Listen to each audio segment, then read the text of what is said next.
būt brīvam. Nesēj šaubu sēklas savā sirdī. Tici sev, audzē šo ticību. Ticība visam, ko dari. Trenē savu prātu, domāt gaišas domas par sevi un pasauli sev apkārt. Tas nenotiks vienas dienas laikā.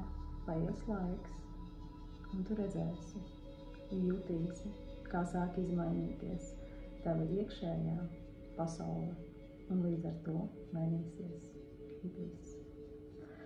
Tu beidzot būsi savas realitātes radītājs.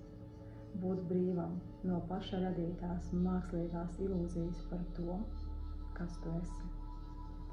Būt brīvam no paša radītā prāta ieslodzījuma, ieelpot un izelpot dzīvību pa īstam līdz pašiem dvēseles dziļumiem. Jā, mīļo cilvēku, tu esi to vērts, jā, mīļo dvēselītes, viss ir iespējams. Un kāda plašuma ir aiz bailēm un prāta robežām.